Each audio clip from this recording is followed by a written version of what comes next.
Je vais vous faire une démonstration du produit satellite, GoFlex Satellite.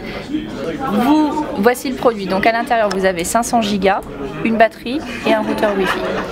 L'utilisation est assez simple. Vous appuyez donc ici pour l'allumer.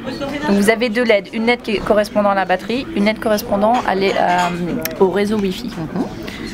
Vous allez ensuite, là j'ai un iPad mais ça peut tout à fait fonctionner avec les tablettes Android. Vous allez dans les réglages. Vous allez sur la partie Wi-Fi pour trouver un réseau. Donc les différents réseaux vont s'afficher. Donc le nom du réseau, vous pouvez bien sûr le personnaliser. Hein, si vous l'appelez Tartampion, c'est très bien. Vous allez sur GoFlex Eric, qui est le réseau donc Wi-Fi créé par le GoFlex Satellite. Ensuite, vous avez une application qui s'appelle GoFlex Media que vous pouvez télécharger sur iTunes ou sur Android Market.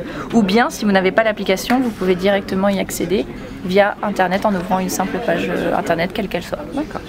Donc, via l'application, ici vous avez l'arborescence du disque avec tout ce qui se trouve à l'intérieur, la vidéo, les photos, la musique et les différents documents possibles. Ici, vous avez différentes icônes. Ici, ça représente les différents accès Wi-Fi qu'on peut avoir. Là, le nombre d'appareils connectés en même temps que moi. Et ici, c'est simplement, ça montre que mon réseau Wi-Fi est ouvert. Donc, il n'y a pas de mot de passe pour le sécuriser. D'accord. Mot de passe que vous pouvez ajouter par la suite si nécessaire. Donc, si je vais sur les vidéos, pour vous faire un exemple.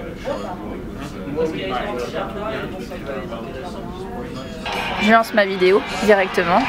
Là, bon, j'ai pris un concert, mais ça peut être n'importe quel type de film. Ce qu'il faut bien par contre garder en tête, c'est que le satellite n'est pas un lecteur, mais bien un stocker, enfin une mémoire pour stocker tous vos produits, enfin tous vos fichiers multimédia.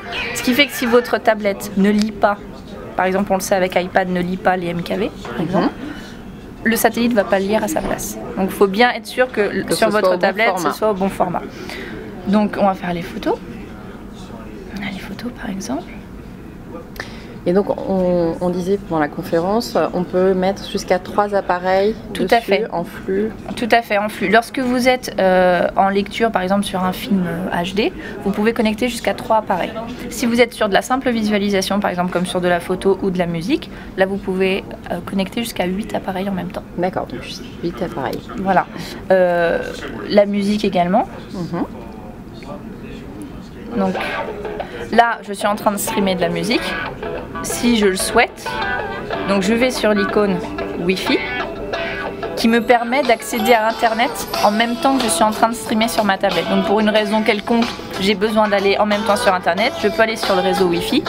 En général, ça peut être celui de la maison ou celui de là où vous êtes. Vous vous connectez dessus et vous pouvez accéder directement à Internet en même temps. D'accord, en fait, ça permet d'être connecté à 2 flux Wi-Fi finalement en même temps. Tout à fait.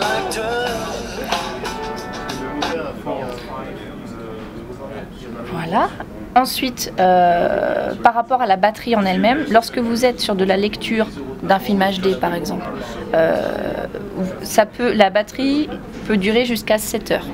Lorsque vous êtes sur de la lecture, sur de l'utilisation de fichiers lourds.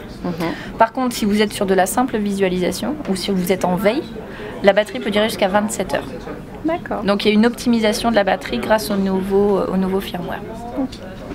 Merci.